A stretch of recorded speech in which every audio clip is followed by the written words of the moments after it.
अस्सलामु अलैकुम वरहमतुल्लाहि वबरकातुह। इन्नल हम्दुलिल्लाह नहमदुहु व नस्तईनुहु व नस्तगफिरुहु व नऊज़ु बिल्लाहि मिन शुरूरि अनफुसिना व मिन सय्यिआति अमालिना। मन यहदिहिल्लाहु फला मुदिल्ल लहु व मन युद्लिल फला हादिय लहु व अशहदु अन ला इलाहा इल्लल्लाह वहदहु ला शरीका लहु व अशहदु अन्ना मुहम्मदन अब्दुहु व रसूलुहु सल्लल्लाहु तआला अलैहि व अला आलिहि व सहबिहि व सल्लम तस्लीमन कसीरा। अम्मा बाद, फ़क़द क़ाल इमामुल बुख़ारी रहमहुल्लाहु तआला बाबु मन तबर्रज़ अला लबनतैन।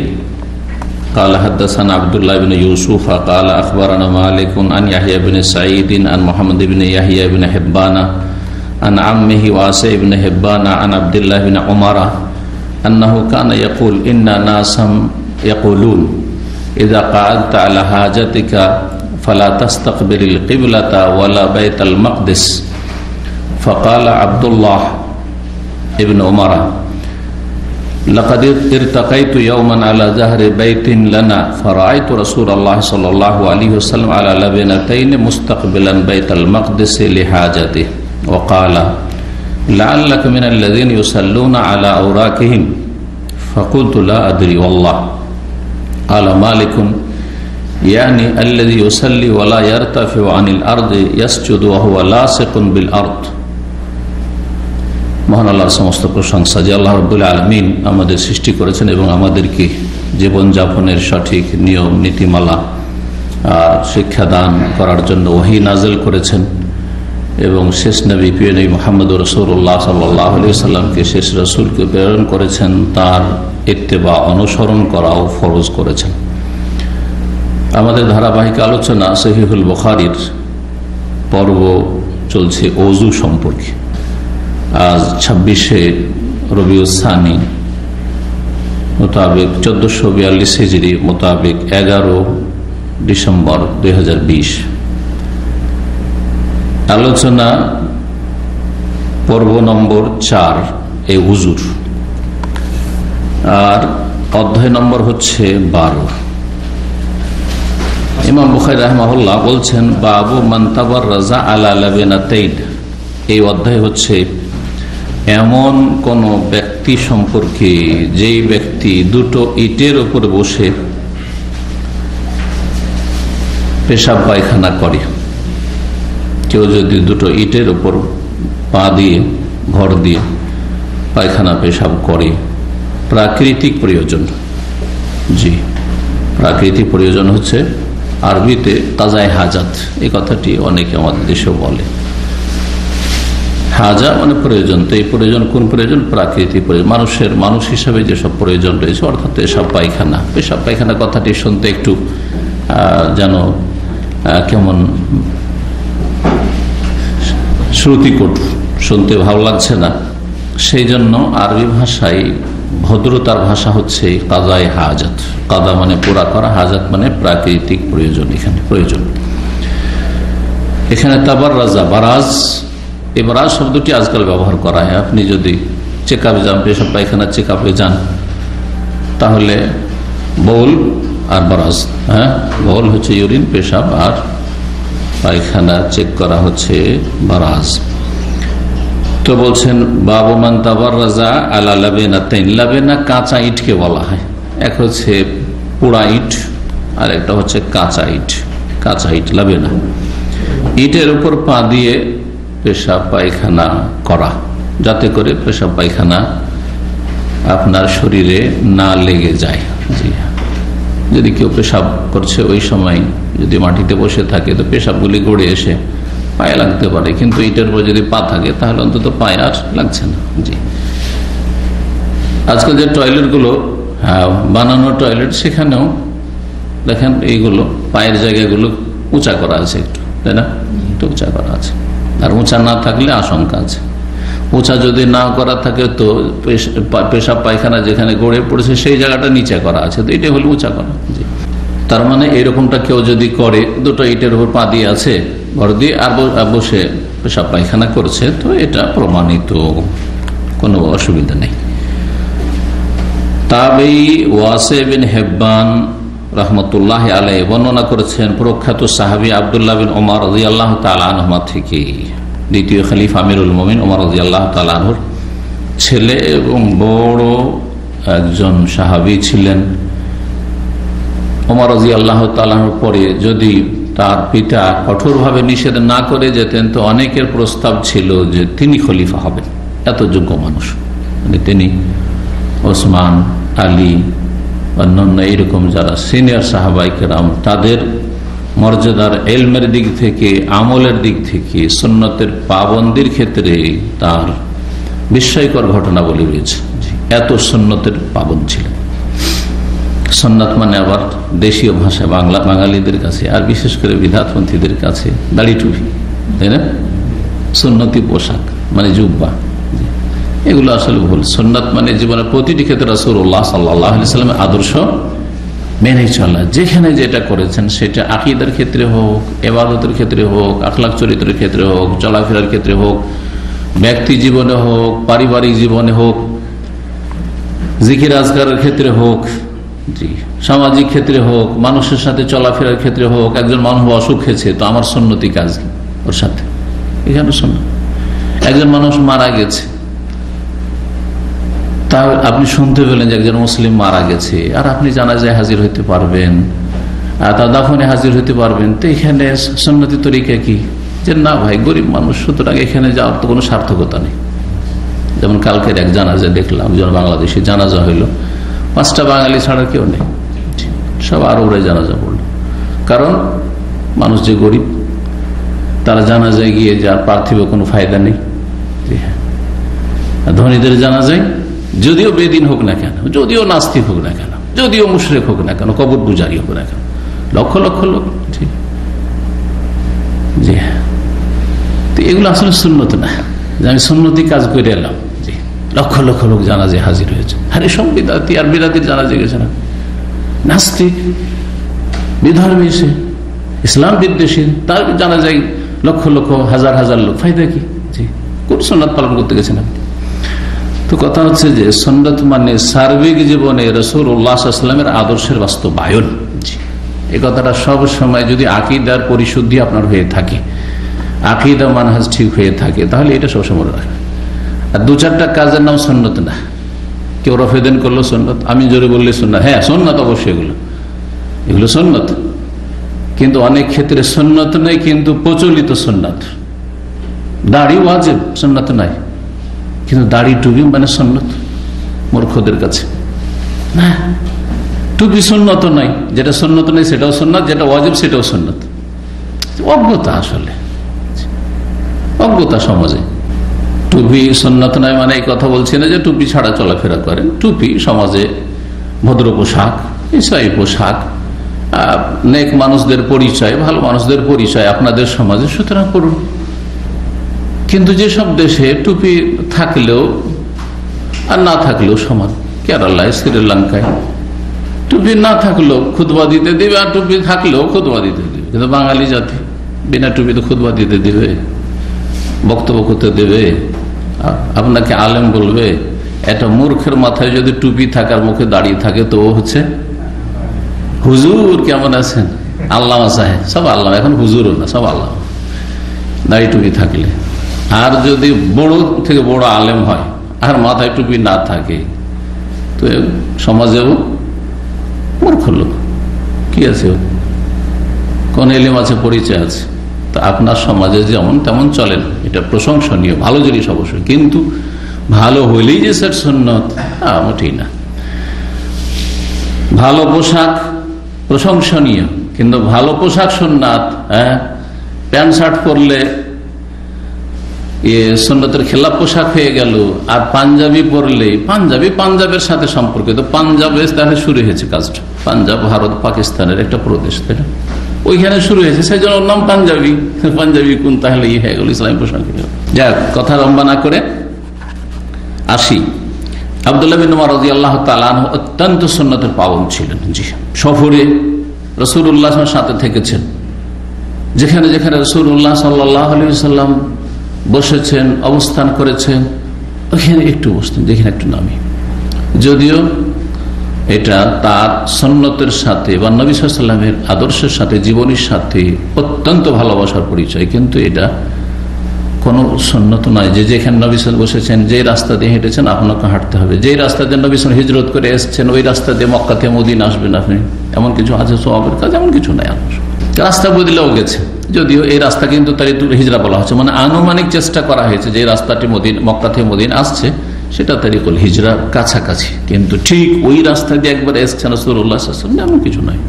আন্নাহু কানা ইয়াকুল, আব্দুল্লাহ ইবনে উমর রাদিয়াল্লাহু তাআলা বলতেন, ইন্নান নাসান ইয়াকুলুন, কিছু মানুষরা আছে যারা বলে, কি বলে, এদা কাআতা আলা হাজাতিকা, যখন তোমার প্রাকৃতিক প্রয়োজন পুরা করার জন্য বসবে, তার মানে পায়খানা পেশাবে বসবে, ফালা তাস্তাকবিলিল কিবলাতা ওয়ালা বাইতুল মাকদিসি, তখন তুমি কিবলা সামনে করবে না আর বাইতুল মুকাদ্দাসকে বা বাইতুল মাকদিসকে সামনে করবে না। বাইতুল মুকাদ্দাস বলতে পারেন অথবা বাইতুল মাকদিসও বলতে পারেন, বাইতুল মুকাদ্দাস নয়। তিন রকম বলার প্রচলন আছে, দুটো ঠিক একটা ভুল। বাইতুল মুকাদ্দাস পবিত্র, যাকে আল্লাহ পবিত্র করেছেন, আর না হয় বাইতুল মাকদিস জারফে মাকান, মাকদিস জি দারাবে আদরব থেকে মদরিব, জি জারফে জামান বা মাকান, জারফের সেগা, তো মাকদিস বলতে পারেন। কিন্তু বাইতুল মুকাদ্দিস পবিত্রকারী ঘর না, পবিত্রকারী নয়, ইসিম ফাইল নয়, হয় ইসিম মফুল মুকাদ্দাস আর না হইলে মাকদিস জারফে মাকান। যারা আরবি গ্রামার বোঝেন তাদের জন্য বললাম, দুটো উচ্চারণ ঠিক, আর আরেকটি যেটা প্রচলিত ভুল। ফাকাল আব্দুল্লাহ বিন ওমর, মানে লোকেরা বলে যে সামনে কিবলা করা যাবে না আর বাইতুল মুকাদ্দাসকেও সামনে করা যাবে না, বাইতুল মুকাদ্দাসকে সামনে করলে কিবলা পিছনে হবে, এটা লোকেরা বলে থাকে। সেটা অনেকের তখন সাহাবায়ে কেরামদের মত ছিল, সেটা ঘরে হোক আর বাইরে হোক। বিষয়টি সাহাবায়ে কেরামদের আমল থেকে ইখতিলাফ চলে আসছে, ঘরে হোক অথবা বাইরে হোক, অর্থাৎ বানা টয়লেটের ভিতরে হোক অথবা খোলা মাঠে হোক, পেশাব পায়খানায় কেবলা সামনে করা যাবে না। আর বাইতুল মুকাদ্দাসও সামনে করার, বাইতুল মুকাদ্দাস উত্তর দিকে মক্কা থেকে, কাবা থেকে, সুতরাং বাইতুল মুকাদ্দাসকে যদি সামনে করেন তো পেছনে হয়ে যাবে কেবলা, তো পেছনেও করা যাবে না, আগে পিছে করা যাবে না। আব্দুল্লাহ বিন উমর রাদিয়াল্লাহু তাআলা আনহুমার ইজতিহাদ এবং মত ছিল যেটা দলিলের দিক থেকে শক্তিশালী, এবং অধিকাংশ আইম্মায়ে কেরামদের মত এটি, অধিকাংশ আইম্মায়ে কেরামদের মত এটি, যে ঘরে আর বাইরের পার্থক্য রয়েছে। আব্দুল্লাহ বিন উমর রাদিয়াল্লাহু তাআলা আনহু সাহাবায়ে কেরামদের মধ্যে তিনি শীর্ষস্থানীয় সাহাবী, যার মত ছিল যে ঘরে হইলে কেবলা আগে পিছিয়ে গেলে অসুবিধা নেই, টয়লেট বানানো টয়লেটের ভিতরে, কারণ সেখানে বেয়াদবির, গত সপ্তাহে বলে বেয়াদবিটা অত প্রকাশ পাচ্ছে না ঘরের ভিতরে। কিন্তু খোলা মাঠে আপনি পেশাব পায়খানা করছেন কেবলা সামনে করে, বেয়াদবিটা সুস্পষ্ট যে সামনে কেবলা, খোলা মাঠ, সেটা কেবলা দেখা যাক আর নাই দেখা যাক। আর যদি কেবলা দেখা যায় তাহলে আরো বেয়াদবি স্পষ্ট, সামনেও করা যাবে পেছনে করা যাবে না। গত সপ্তাহে বলেছিলাম তৃতীয় আরেকটি মত হচ্ছে যে সামনে করা যাবে না কিন্তু পেছনে করা যাবে। তো অধিক সতর্কতা কিসে রয়েছে? হ্যাঁ, গত সপ্তাহে যারা ছিলেন যে আগে পেছনে কোনোটাই করবেন না, আর সেটা ঘরেও করবেন না আর বাইরেও করবেন না। এই মতটি ছিল আবু আইয়ুব আনসারী রাদিয়াল্লাহু তাআলা আনহু, প্রখ্যাত সাহাবী। তিনি যেহেতু এই হাদিসের বর্ণনাকারী, যে তোমরা যখন পেশাব পায়খানায় পূরণ করবে তখন ফালা তাস্তাকবিলুল কিবলাতা বিগায়াতিন ওয়ালা বাউলিন ওয়ালা তাস্তাদবিরুহা ওয়ালাকিন শাররিকু ওয়া গাররিবু। গত সপ্তাহের হাদিস এই হাদিসটি ছিল। তো তার মত ছিল যে ঘরেও চলবে না বাইরেও চলবে না। আর এই ইখতিলাফ তারপরে ফুকাহে কেরামদের মাঝে চলে আসে। ইমাম আবু হানিফা রাহিমাহুল্লাহর মাযহাবে ঘরে হোক আর বাইরে হোক, সামনে হোক আর পিছনে হোক, কোনোটাই চলবে না। অনেক আহলে হাদিস উলামায়ে কেরাম বলছেন যে এটাই ঠিক, অথবা এটাতে রয়েছে অধিক সতর্কতা। আমার মত হচ্ছে এটাতে রয়েছে অধিক আপনার তাকওয়া পরহেজগারি সতর্কতা। যখন ঘর বানাবেন, টয়লেট বানাবেন, তখন আপনি এমন করে বানাবেন যাতে কিবলা সামনেও না করতে হয় পেছনে না করতে হয়। কিন্তু যদি দেখেন যে আমার এইভাবে করতে হচ্ছে তাহলে জায়েজ, অথবা কোথাও হোটেলে অথবা কারো বাড়িতে গেছেন, আপনি ইসলামিক সেন্টারে এসছেন আর কেবলা যদি আমাদের এখানে কেবলামুখী হয়ে নাই আলহামদুলিল্লাহ, কিন্তু যদি বানানো থাকে তো জায়েজ, কারণ এরও পক্ষে দলিল আছে, দলিল আসছে। আজকে কয়েকবার করে হাদিসটা আসবে। ইবনে উমর রাদিয়াল্লাহু তাআলা আনহু যে দেখেছেন এবং বর্ণনা করছেন সেই আমলটি রাসূলুল্লাহ সাল্লাল্লাহু আলাইহি ওয়াসাল্লাম। এটি হচ্ছে ইমাম শাফিঈ রাহমাতুল্লাহর মত যে ঘরে জায়েজ সামনে পিছনে করা আর বাইরে জায়েজ নয়। বলছেন আব্দুল্লাহ বিন উমর রাদিয়াল্লাহু তাআলা যে লোকেরা বলছে যে একেবারে জায়েজ নয়, সামনে পিছনে কোনোটাই জায়েজ নয় আর ঘরে বাইরে কোথাও জায়েজ নয়, কিন্তু আমি লাকাদির তাকাইতু ইয়াওমান আলা জাহরি বাইতিল লানা, আমি একদিন আমাদের ঘরের ছাদে, জাহার মানে পিঠ, মানুষের পিঠটা উপরে থাকে আর বাড়ির পিঠ হচ্ছে ছাদ, তো আমি আমাদের বাড়ির ছাদে একদিন উঠেছিলাম। ফারাআইতু রাসূলুল্লাহ আলা লাবিনাতাইন, আমি দেখলাম যে রাসূলুল্লাহ দুটো ইটের উপর ভর দিয়ে বসে আছেন। তাহলে অধ্যায় রয়েছে দুটো ইটে পা রেখে পেশাব পায়খানা করা, এটা প্রমাণিত হইল, নবী সাল্লাল্লাহু আলাইহি ওয়াসাল্লাম করেছেন। মুস্তাকবিলান বাইতুল মাকদিস, বাইতুল মুকাদ্দাসকে সামনে করে, লিহাজাতিহি নিজের প্রাকৃতিক প্রয়োজন পুরা করার সময়, পেশাব পায়খানার সময় বাইতুল মুকাদ্দাসকে যদি সামনে করে থাকেন তো কাবা কোন দিকে পড়বে? পেছনে পড়বে। রাসূলুল্লাহ এরকম ঘরের ভিতরে বানানো বাথরুমে এরকমটা করেছেন। সুতরাং কেউ যদি বলে যে ঘরের মধ্যে জায়েজ নয়, এই আমলের খেলাফ, এটা বলতে চাইছেন ইবনে উমর রাদিয়াল্লাহু তাআলা যে জায়েজ আছে ঘরের ভিতরে, নবী সাল্লাল্লাহু আলাইহি ওয়াসাল্লাম এরকম করেছেন। যারা বলছেন যে না ঘরেও চলবে না, তারা এই হাদিসের উত্তর দিয়েছেন। একটি উত্তর হচ্ছে যে এটি রাসূলুল্লাহ সাল্লাল্লাহু আলাইহি ওয়াসাল্লামের কর্ম, আমল, আর আমলে সম্ভাবনা আছে যে হতে পারে রাসূলুল্লাহ সাল্লাল্লাহু আলাইহি ওয়াসাল্লাম এটি খাস বৈশিষ্ট্য, এটা অন্যদের জন্য নাও হইতে পারে। কিন্তু বচন যদি থাকে, কওলি হাদিস, বাচনিক হাদিস যদি থাকে যে নবী সাল্লাল্লাহু আলাইহি ওয়াসাল্লাম বলছেন ফালা তাস্তাকবিলুল কিবলাতা বিগাইতিন ওয়ালা বাউলিন, পেশাব পায়খানায় কিবলা সামনে পিছনে করিও না, ওয়ালা তাস্তাদবিরুহা, এই হাদিসটা আম। সুতরাং নবী সাল্লাল্লাহু আলাইহি ওয়াসাল্লামের কথাকে আমলের উপর আমরা কি করব? অগ্রাধিকার দেব, তারজিহ দেব। আরেকটি উত্তর তারা দিয়েছেন যে কেউ যদি কোন জায়গাতে বাথরুম করে, পেশাব পায়খানে আছে, সেই সময় হঠাৎ করে ইচ্ছাকৃত নজর দেওয়া তো হারাম, ঠিক না? ইচ্ছাকৃত নজর দেওয়া হারাম। আমাদের দেশে ওই নদীর কিনারায় আর রেল লাইনের পাশে আপনাদের জানা আছে যারা বসবাস করে, এরা বেহায়া হয়ে যায়, ইল্লা মাশাআল্লাহ, এদের লজ্জা কমে যায় ধীরে ধীরে। একসময় বাথরুমের খুব অভাব ছিল, এখন যদি ওখানেটা সভ্য হতে শিখেছে, ইসলাম না জানলেও কিছুটা সভ্য হয়েছে যে চলো একটা বাথরুম বানাই বাড়িতে। বাইরে এরকম রাস্তাঘাটে, রাস্তার পাশে, রোডের পাশে অথবা রেললাইনের পাশে, নদীর কিনারায়, নদীর পাড়ে পেশাব পায়খানা করছে, আর মানুষ পাশ দিয়ে রাস্তা আছে চলাচল করছে, বা গাড়ি চলছে, ট্রেন বাস চলছে, পেশাব পায়খানা করে তখন কেমন বসে থাকে? কেমন বসে থাকে? মাথা নিচু, মানে চোখে চোখে না দেখা হলে কে কি দেখছে দেখুক, তাই না? ঝাল মূর্খতা আসলে। আরে আসলে এই নয় যে আপনার চোখে চোখে নজর পড়ে গেল, লজ্জা পড়ে গেলেন, না না, আসল হচ্ছে যে আপনার কোনো মানুষের চোখের সামনে লজ্জায় স্থান উন্মুক্ত করা খোলা হারাম, কাবিরা গুনাহ, পুরুষ হোক আর নারী হোক, কাবিরা গুনাহ যে কেউ লজ্জায় স্থান খুলবে অন্যের সামনে। লজ্জায় স্থান বলতে সামনে এবং পিছনটা, রানের ক্ষেত্রে না কাবিরা গুনাহ নাই, রান প্রয়োজনে খোলা যেতে পারে, নবী সাল্লাল্লাহু আলাইহি ওয়াসাল্লাম থেকে প্রমাণিত রয়েছে। রানটা হচ্ছে আওরাত, কিন্তু এটা আওরাত খাফিফা, হালকা, ঢেকে রাখা ভালো, উচিত, কিন্তু মাঝে মধ্যে প্রয়োজনে রান খুলতে পারেন। আমাদের দেশের চাষিরা রান খুলে না, বা কাজকর্মের জন্য কাপড় ছাটে না, কাঁচা বাঁধা। যে জবাব দিয়েছে তারা যে ইচ্ছা করতে কেউ দেখবে না, জায়েজ নাই, অনিচ্ছাকৃত যখন নজর পড়ে, নজর যদি কারোর উপর পড়ে যায় যে পেশাব পায়খানা করছে, আপনি তাকিয়ে থাকবেন না, সাথে সাথে নজরটা অন্যদিকে করবেন। আর তাও যদি কোনো সম্ভ্রান্ত ব্যক্তি হয়, বড় ব্যক্তিত্ব, কোনো বড় ব্যক্তি ধরেন সে পেশাব পায়খানা করেছে, আর হঠাৎ করে আপনার নজর পড়ে গেছে।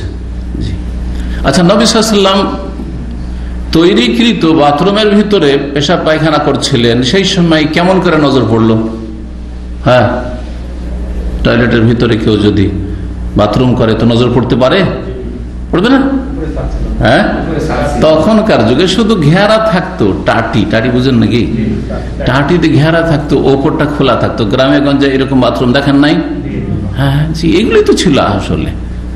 পাকা বাড়ি কটা লোকের ছিল, জি, বাড়ির পিছনে এরকম ছিল, ওপর খোলা, তাহলে ছাদের উপর ওপর দিয়ে নজর আসতে পারে কিনা? জি হ্যাঁ।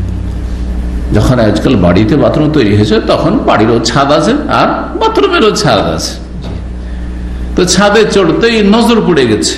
আব্দুল্লাহ ইবনে ওমর রাদিয়াল্লাহু আনহু নজর যেমনই পড়ে গেছে নিশ্চয়ই তিনি আর তাকিয়ে থাকেন, সাথে সাথে নজর ফিরিয়েছেন। তো দেখার ক্ষেত্রে হতে পারে কোন রকমের ভ্রম হতে পারে, ভুল হতে পারে না, দেখতে গিয়ে অনেক সময় চট করে নজর পড়লে ভুল হইতে পারে, চট করে মনে করছে এটা হয়তো অমুক লোক, না অমুক না, অন্য কি হইতে পারে।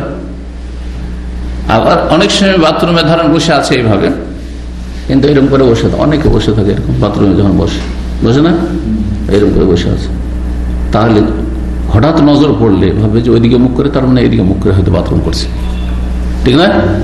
আসলে তো এভাবে বসে আছে। এগুলো জবাব দেওয়া হয়েছে। জি। আর যারা বলছেন না ঘরের ভিতরে জায়েজ আর বাইরে জায়েজ নাই, আপনি করেন না খুশি আলাদা, কিন্তু জায়েজ ঘরের ভিতরে, আর এটাই শক্তিশালী। কিন্তু তারা উত্তর কি দিয়েছে ওই হাদিস আবু আইয়ুব আনসারী রাদিয়াল্লাহু তাআলা আনহু হাদিসের বর্ণিত হাদিসের, সেই হাদিসের উত্তর হচ্ছে সেটা হাদিস আম, এটা হচ্ছে খাস। দুটো হাদিসের সমন্বয় করতে, ওই হাদিসে আছে যে কিবলাকে তোমরা সামনে পিছনে করিও না, বলা হয়নি ঘরে না বাইরে, আম হাদিস। আর এই হাদিসে রাসূলুল্লাহ সাল্লাল্লাহু আলাইহি ওয়াসাল্লামের আমল খাস করে দিচ্ছে যে ঘরের ভিতরে রাসূলুল্লাহ সাল্লাল্লাহু আলাইহি ওয়াসাল্লাম কিবলাকে পিছনে করেছেন, বাইতুল মুকাদ্দাসকে সামনে করেছেন। সুতরাং দুটোর উপরে আমল করতে হইলে আমরা বলতে হয় যে বাইরের ক্ষেত্রে আবু আইয়ুব আনসারী রাদিয়াল্লাহু আনহু বর্ণিত হাদিস ফিট করব, আমল করব এটার উপর। আর ঘরের ক্ষেত্রে বানানো বাথরুমের ক্ষেত্রে আব্দুল্লাহ বিন ওমর রাদিয়াল্লাহু তাআলা আনহুর এই হাদিসের উপর আমল করব, যেটাতে নবী সাল্লাল্লাহু আলাইহি ওয়াসাল্লামের আমল বর্ণনা করেছেন। আর একটা মযহাব আছে জাহিরি মযহাব, আর অনেকে আজকাল কিন্তু জাহিরি ফতোয়া দিচ্ছে আমাদের আহলে হাদিসদের মধ্যে, ইলমের অভাবে এবং ফিকহের অভাবে। আর বড় বড় যারা সালাফদের আলেম ওলামা তাদের কিতাবাদি তারা স্টাডি করে না, যার অভাবে। ইবনে তাইমিয়া রাহিমাহুল্লাহর কিতাব পড়ে না, ইবনে কাইয়িম রাহিমাহুল্লাহর কিতাব পড়ে না, শাইখ ইবনে বাজের ফতোয়া কিতাব পড়ে, ইবনে উসাইমিনের কিতাব পড়ে না, হাদিস আছে দিয়ে দিল ফতোয়া, যার ফলে জাহিরি ফতোয়া দিয়ে দিচ্ছে। নিজেকে জাহিরি বলে না, যাকে বলছে আমি আহলে হাদিস সালাফি, কিন্তু আসলে সালাফি মানহাজের উপর নাই, ফতোয়ার উপর নাই, আছে ও জাহিরি ফতোয়ার উপর। জাহিরি ফতোয়া বিভ্রান্তি করা, যে জাহেরি তরিকার ফতোয়া দেয় সে নিজেও গুমরাহ, অন্যকে গুমরাহ করে। জি, যেমন একজন মুফতি কয়েকদিন আগে খুব এই ভয়েসটি ছড়িয়েছে, ফতোয়া দিয়ে দিয়েছে যে হাদিসে তো এসছে যে 7 রকমের ধন সম্পদে বা 7 রকমের বস্তুতে সুদ আছে, রেবা আছে, সুতরাং আর 8 নম্বরের পৃথিবীতে কোনো কিছু তো রেবা সুদ নেই। এই ক্ষেত্রে এই 7 রকমের ওপর অন্য কিছুকে কিয়াস করব, এই কিয়াসই মানে না। 7 আছে 7, আজব ফতোয়া। এই ফতোয়া হানাফি মযহাবের না, আবু হানিফার না, শাফিঈর না, মালিকের না, আহমদের না, বরং আহলে হাদিস ওলামাদের না, এটা জাহিরি ফতোয়া। ইমাম দাউদ জাহিরি রাহমাতুল্লাহ গফরাল্লাহু, তার হাসানাতও আছে, ভুলও আছে। ইবনে হাজম জাহিরি রাহমাতুল্লাহ বড় ইমাম ছিলেন, কিন্তু তারা জাহিরি মানহাজের লোক ছিলেন, সুতরাং তাদের ফতোয়াতে অনেক ভুল আছে। জি হ্যাঁ, এখন এই তরিকাতে ফতোয়া দিয়ে বসে আছে যে স্বর্ণ আর চাঁদির কথা, সুতরাং স্বর্ণ আর চাঁদিতে কি আছে? সুদ আছে, এই কাগজের নোটে সুদ নেই। এই ফতোয়া কেউ যদি দেয় সে নিজে গুমরাহ হইল, অন্যকে গুমরাহ করল, এই জাহিরি ফতোয়া দিয়ে। কথা বুঝতে পারছেন না? তো ওই রকমই জাহিরি ফতোয়া আছে এই পেশাব পায়খানা আর বিষয়ে, যে পেশাব পায়খানা করার ব্যাপারে যখন পরস্পর বিরোধী হাদিস আছে আর রাসূলুল্লাহ সাল্লাল্লাহু আলাইহি সাল্লাম এর মধ্যে এই হাদিসটিকে আপনার ঘরের ক্ষেত্রে খাস না করে বলছে এই হাদিস হচ্ছে নাসিখ, রহিতকারী। যে হাদিসে রাসূলুল্লাহ সাল্লাল্লাহু আলাইহি সাল্লামের আমল, যে তিনি কি করেছেন, কিবলাকে পিছনে করে বাথরুম করেছেন, তাহলে এইটা রহিতকারী হাদিস। আর আবু আইয়ুব আনসারী হাদিস হচ্ছে মানসুখ। সুতরাং ঘরে হোক বাইরে হোক সব জায়গায় কিবলামুখী, কিবলা পিছনে করে পেশাব পায়খানা করা জায়েজ। দিল ফতোয়া, ভুল ফতোয়া, ভুল ফতোয়া। হাদিস শেষ হয়ে গেছে। ওয়াকালা, যখন এই হাদিস শোনালেন ইবনে ওমর রাদিয়াল্লাহু তাআলা আনহু, তারপরে বলছেন তার ছাত্রকে, তার ছাত্র এখানে রয়েছে ওয়াসি বিন হিব্বান রাহমাতুল্লাহ আলাইহি, তাবেঈ। তাকে বলছেন, তার ধারণা এরকম ছিল যে আপনার পেশাব পায়খানা তো বসলে ঘরে হোক বাইরে হোক কোনো জায়গাতে কিবলা মুখী হওয়া যাবে না, কিবলা পিছনে করা যাবে না। তো তার উপর খণ্ডন করতে গিয়ে বলছে মনে হচ্ছে যে তুমি ওই সব লোকদের দলভুক্ত যারা নিতম্বে ভর দিয়ে সালাত আদায় করে, পাছাই ভর দিয়ে, সহজ ভাষায় ওয়ারিকের বহুবচন, পাছাকে মাটিতে লাগিয়ে দিয়ে যারা সেজদা করে সালাত আদায় করে তাদের দলের লোক নাকি তুমি, মনে হচ্ছে ওইরকম। এটা বলার উদ্দেশ্য কি? হাফিজ ইবনে হাজার রহমতুল্লাহ আলাইহি এই সহিহ বুখারীর যে বিশাল ভাষ্য 12 খণ্ডে রয়েছে ফতুল বারী, তাতে তিনি নকল করেছেন উক্তিগুলি বা এর ব্যাখ্যাগুলি। তাতে ইমাম কিরমানি রহমতুল্লাহ তার একটি সহিহ বুখারী শারহ রয়েছে, ভাষ্য রয়েছে। ইমাম কিরমানি রহমতুল্লাহ আলাইহি যে ব্যাখ্যা করেছে সেটা হচ্ছে যে এখানে উদ্দেশ্য হচ্ছে তার অজ্ঞতা বর্ণনা করা, যে এক শ্রেণীর মূর্খ লোকের আছে যারা ভুল তরিকায় সালাত পড়ে। সেটা হচ্ছে সালাতে তারা নিতম্বকে একবারে মাটিতে লাগিয়ে দিয়ে আর হাতকে মাটিতে রেখে একবারে গুড়িসুড়ি হয়ে তারা সিজদা করে। এই হানাফি মহিলাদের নামাজ, হানাফি মহিলাদের নামাজ, জি হ্যাঁ, এই হানাফি মহিলাদের নামাজটি সহিহ হাদিস বিরোধী নামাজ। যে মহিলা এবং পুরুষের নামাজে পার্থক্য রয়েছে 14 রকম, আর তার একটা পার্থক্য হচ্ছে সিজদা করে তখন নিতম্বকে একবারে মাটির সাথে লাগিয়ে দিবে, হ্যাঁ, অধিক পর্দার জন্য। আরে অধিক পর্দা তুমি নিজের খেয়াল খুশি করতে নিয়ে আসবে, নবীর তরিকা না নিয়ে আসতে হবে। নবী সাল্লাল্লাহু আলাইহি ওয়াসাল্লাম বলছেন সাল্লু কামা রাআইতুমুনি উসাল্লি, তোমরা সালাত আদায় করো যেমন আমাকে সালাত আদায় করতে দেখলে, সে পুরুষ হোক আর নারী হোক। নবী শুধু পুরুষদের নবী নাকি না মহিলাদের নবী? মহিলাদের নবী। আর নবী সাল্লাল্লাহু আলাইহি ওয়াসাল্লাম বলছেন আমার মতো করে তোমরা সালাত আদায় করো। সেই সময় যদি নারী পুরুষের সালাতে পার্থক্য থাকতো পদ্ধতিগত, তাহলে বলতেন দেখো এই সাহাবীরা তোমরা আমার মতো সালাত সাল্লু কামা রাআইতুমুনি উসাল্লি, কিন্তু এই আমার বিবিরা আজওয়াজ মুতাহারাত, হে আমার মেয়েরা, হে সাহাবিয়াতরা, তোমরা কিন্তু তোমাদের তরিকা আলাদা আছে, শিখিয়ে দিলাম তোমাদেরকে। এই ব্যাপার আছে কোথাও নেই। যতগুলি কিছু আসার নবী সাল্লাল্লাহু আলাইহি ওয়াসাল্লাম থেকে নয়, পরবর্তীকালে বর্ণনা করে, সবগুলি জয়ীফ, দুর্বল, সহি না। আর না হলে কাউরি ইজতিহাদ, ব্যক্তিগত কোন তাবির ইজতিহাদ, এতে বেশি একটু পর্দা আছে, চলো একটু মহিলারা একবারে শুয়ে। অথচ এর বিপরীত হাদিস আছে, যখন তোমাদের কেউ সালাত আদায় করবে, সেজদা করবে, ফালা ইফতার, এসে ইফতিরাশাল কালবে, কুকুরের মতো বিছিয়ে দেবে না। কুকুরকে বসতে দেখেছেন কেমন করে বসে? সামনের পা দুটো লম্বা করে বিছিয়ে দিয়ে বসে। যারা হাতকে এভাবে রেখে দিয়ে সেজদা করবে তাদের বসাটা ঠিক কুকুরের মতো হচ্ছে না? আচ্ছা, কুকুরের কথা কেন বললেন নবী সাল্লাল্লাহু আলাইহি ওয়াসাল্লাম? এমনি বলতেন যে হাত বিছিয়ে দিও না, কিন্তু ইফতিরাশাল কালবে, কুকুরের মতো বসিও না, কাকের মতো ঠোকর দিয়ে সালাত আদায় করিও না। এরকম বিভিন্ন পশু পাখির সাথে তুলনা করেছেন ভুল সালাতগুলি, ভুল নামাজগুলিকে। কি জন্য? রহস্যটা কি জানেন? রহস্য হচ্ছে মুসলিমদের অন্তরে ঘৃণা সৃষ্টি করা এই আমল থেকে, যে এই যে হাত বিছিয়ে সালাত আদায় করছো, তুমি কুকুরের মতো কাজ করলে।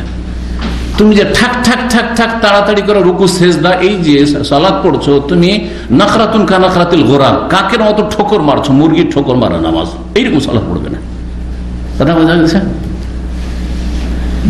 এইভাবে বিভিন্ন পশুর সাথে বিভিন্ন সুন্নত বিরোধী যে ভুল নামাজ, সেগুলিকে তুলনা করেছেন যাতে করে কেউ ভুল নামাজ, ভুল সালাত আদায় না করে। তো তুমি মনে হয় ওই দলের লোক নাকি?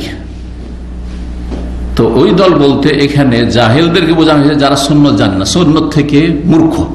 ওই মূর্খ যারা সুন্নত জানে না তাদের তরিকার লোক, ঘরেও চলবে না, বাইরেও চলবে না, কোনো জায়গায় কিবলামুখী হওয়া যাবে না, এরকম কথা বলছো তুমি মনে হয় ওদের। আর কেউ কেউ বলেছেন যে না, এটার উদ্দেশ্য তাদের অজ্ঞতা প্রকাশ করা নয়, বরং হতে পারে যে এমন কিছু লোকেরা ছিল যারা এইরকম করে সালাত আদায় করতো, হতে পারে যে এরকম সালাত আদায় করতো আর মনে করতো যে এতে যখন সেজদা যাব এতে আমাদের শরীরে পর্দা হবে বেশি। এটা যেমন শরীয়ত বিরোধী, ঠিক তেমনি তোমার যে মতটি রয়েছে এই মতটি হচ্ছে শরীয়ত বিরোধী। এক কথায় ইবনে ওমর রাদিয়াল্লাহু তাআলা আনহুমার কঠোর ভূমিকা ছিল যে ঘরের মধ্যে জায়েজ, যেটা জায়েজ জায়েজ, আমি দেখেছি, নিজের চোখে দেখেছি, এটা ছিল। কালা মালিক, ইমাম মালিক রাহমাহুল্লাহ এই কথাটির ব্যাখ্যা করছেন। ইমাম মালিক প্রসিদ্ধ মদিনার ইমাম, ইয়ানিল্লাযী অর্থাৎ এর তাৎপর্য হচ্ছে আল্লাযী ইউসাল্লি, যে সালাত আদায় করে, ওয়ালা ইয়ারতাফি আন আরদি, যে জমিন থেকে শরীরটা উঠিয়ে সালাত আদায় করে না, ইয়াসজুদু সিজদা করে, কিন্তু ওয়া লাসিকুন বিল, আর জমিনের সাথে একবারে মিলিত হয়ে জমিনের সাথে সেটে সিজদা করে, হাত বিছিয়ে দিলেন আর পাছাটাকে একবারে নিচে বসিয়ে দিলেন, আর গুড়ি সুড়ি হয়ে বুকের মাঝে আর জমিনের মাঝে তেমন ফাঁক রাখলেন না, এইরকম যারা করে তাদের সম্পর্কে বলেছেন যে এরা যেমন মূর্খ, অথবা এরা যেমন সুন্নতের খেলাফ কাজ করে, ঠিক তেমনি এটাও সুন্নতের খেলাফ যে তুমি যেটা জায়েজ সেটাকে নাজায়েজ মনে করবে। 13 নম্বর অধ্যায় হচ্ছে বাবু খরুজ নিসাইল বারাজ। এই অধ্যায় হচ্ছে নারীদের বের হয়ে যাওয়া বাড়ি থেকে এলাল বারাজে পেশাব পায়খানার জন্য। মহিলারা বাড়ির বাইরে প্রয়োজনে, প্রাকৃতিক প্রয়োজন পুরা করার জন্য পেশাব পায়খানার জন্য বাইরে যেতে পারে কি না, এটা হচ্ছে মাসআলা। এখন আমি শহরে বাস করি অথবা গ্রামে বাস করলো, আলহামদুলিল্লাহ বাথরুম আছে, বাথরুম তৈরি করার পয়সা আছে, করেছেন, ঠিক আছে। আপনি হয়তো বলবেন আপনার মেজাজে, না না না, এটা কি করে হতে পারে, মহিলারা বাথরুম করার জন্য, পেশাব পায়খানার জন্য বাইরে মাঠে ঘাটে যাবে, ঠিক না? কিন্তু আজকে থেকে 30 বছর পিছনে চলে যান, যাই না, এখনো গ্রামে গঞ্জে থাকতে পারি, যাওয়া হয় না তো বলতেও পারি না, কিন্তু আমরা চোখের সামনে দেখেছি অধিকাংশ বাড়িতে বাথরুমের ব্যবস্থা ছিল না, যার ফলে মহিলারা কোথায় যেত? বাইরে যেত, সে বাঁশের ঝাড়ের আড়ে হোক, গাছের আড়ে হোক, কোনো গর্তে হোক, হ্যাঁ যেত। বাড়ির পিছন দিকে, বিশেষ করে বাড়ির পিছন দিকে ঢাকায় থাকে, বন জঙ্গলে আছে দেশ আমাদের, গাছপালাতে চারিদিক ঘেরা, যারা যতটা পর্দা করে ততটা পর্দা করে বসত। আর বিশেষ করে রাত্রে গেলে কোনো দোষের কথা নাই। নবী সাল্লাল্লাহু আলাইহি ওয়াসাল্লামের বিবিগণ অথবা নবী সাল্লাল্লাহু আলাইহি ওয়াসাল্লামের সাহাবিয়াত যে মদিনার, তারা বাইরে যেতেন, কিন্তু হাদিস আছে রাতে যেতেন। কখন যেতেন? রাতে। মা আয়েশা রাদিয়াল্লাহু তাআলা সহিহ বুখারীতে রয়েছে যে তার উপর মিথ্যা অপবাদের যে হাদিস রয়েছে কিসসাতুল ইফক, তাতে লম্বা হাদিসে বর্ণনা করা হয়েছে। তিনি বলছেন যে তখনকার যুগে মদিনায় যেহেতু প্রতিটি ঘরে বাথরুমের ব্যবস্থা ছিল না, সেই জন্য মদিনার মুসলিম নারীরা, আনসারী মুহাজিরদের মহিলারা বাইরে যেত, কিন্তু রাতে যেত, রাত ছাড়া দিনে নয়, রাত টু রাত। এই রাতে পায়খানা করে চলে আসলো বাইরে, পেশাবের জন্য তো আশেপাশে করে না, ঘরের ভিতরে পড়ে নেওয়া যায় হয়তো, কিন্তু পায়খানার ব্যাপারটা তো অন্যরকম, তাই না? ব্যবস্থা না থাকলে তো পায়খানা করার জন্য রাত্রে যেত। রাত্রে গেলে আরো পর্দা রয়েছে। কিন্তু যে নাজায়েজ কাজগুলি গ্রাম অঞ্চলে আমরা ছোট কাল থেকে মানে জানি, সেটা হচ্ছে যে দলবদ্ধ হয়ে মহিলারা যায় আর পায়খানা বসে গেছে, গোল হয়ে আশেপাশে বসে গেছে আর পায়খানা করছে আর গল্প করছে। জানেন না? আপনাদের অনেকের বয়স কম আছে, জানবেন না। যাদের 40-এর বেশি বয়স তারা বেশি জানবেন। হারাম পেশাব পায়খানা অবস্থায় কথা বলা জরুরি না হয়ে জায়েজ নাই, কথা বলা জায়েজ নাই। আল্লাহ সন্তুষ্ট হয়। কিন্তু প্রয়োজনে অনেক সময় পেশাব পায়খানা করছেন, বাইরে থেকে আপনাকে খুব এমার্জেন্সি, আপনার ওয়াইফ অথবা আপনার ছেলে কোন একটা জরুরি কথা বলছে, উত্তর দিতে পারেন প্রয়োজনে জায়েজ আছে, কিন্তু বিনা প্রয়োজনে এইসব করা জায়েজ নাই। আদবের খেলাফ, সভ্যতার খেলাফ, ভদ্রতার খেলাফ। ইসলাম মানুষকে তাহজিব সাকাফাত শিখিয়েছে, জি, সভ্য মানুষ তৈরি করেছে। ইসলাম ছাড়া কোনো জাতি সভ্য হতে পারে না। যারা আজকে সভ্যতার কথা বলছে, তারা মানুষের সামনে 2-4টি কথাতে তাদের লৌকিকতার সভ্যতা, তাদের ব্যক্তি জীবনে, পারিবারিক জীবনে তাদের জীবনটা পশুর চাইতে নিকৃষ্ট জীবন, পশুর চাইতে নিকৃষ্ট জীবন তাদের। জি, এরা বাথরুম করে পানি নেই না, অথচ পানি রয়েছে। এদের বাথরুমে পানি থাকে না পশ্চিমাদের, আর পশ্চিমা জাতিকে, হ্যাঁ এই গোরা সাদাদেরকে অনেকে সভ্য মনে করে। জি, এরা যত নোংরা হয়ে থাকে, এরা যত নোংরা বস্তু খায়, সবচেয়ে নিকৃষ্ট নোংরা বস্তু যাকে আল্লাহ স্পষ্ট ভাষায় হারাম করেছেন, লাহমুল খিনজির, শুকুরের গোস্ত তাদের হচ্ছে মূল খাদ্য। মদে ডুবে আছে যেই জাতি, মানে এইরকম। তারপর জেনা ব্যভিচার তাদের কাছে কোনো ব্যাপার না, বরং বিয়ে শাদী করাটা একটা হচ্ছে তুচ্ছ কাজ, তুচ্ছ কাজ। আউযুবিল্লাহ। সারা জীবনটা তাদের এই নোংরামিতে কাটে। সেই জাতি আমার সভ্য? সেই জাতি সভ্য? যেই জাতি শরীরে কাপড় রাখতে চাই না, কাপড় রাখতে চাই না, একেবারে এতটুকু কাপড় রাখে না, হয় রাখে না, কখনো একেবারে বিবস্ত্র, আউযুবিল্লাহ, সেই জাতি আমার সভ্য? তাহলে তো হিংস্র পশু সভ্য। বাঘ, ভল্লুক, শিরগাল, কুকুর, খেকশিয়াল, বিড়াল পোশাক পরে না, তাহলে এরা তো আগে থেকে সভ্য। কথা বোঝা গেছে? না না না, মোটেই না। শরীর ঢেকে থেকে একজন মানুষকে যত সুন্দর লাগছে, আপনি কাপড় খুলে দেখেন, প্রথম জামাটা খুললেন, গেঞ্জি গায়ে দিয়ে খারাপ লাগছে, ছবি তুলেন, এমনি বুঝতে পারবেন না যে খারাপ লাগছে, আপনি বুঝতে পারবেন না, অন্যরা বুঝছে, ছবি তুললেন, দিয়ে দেখেন ছবিটা।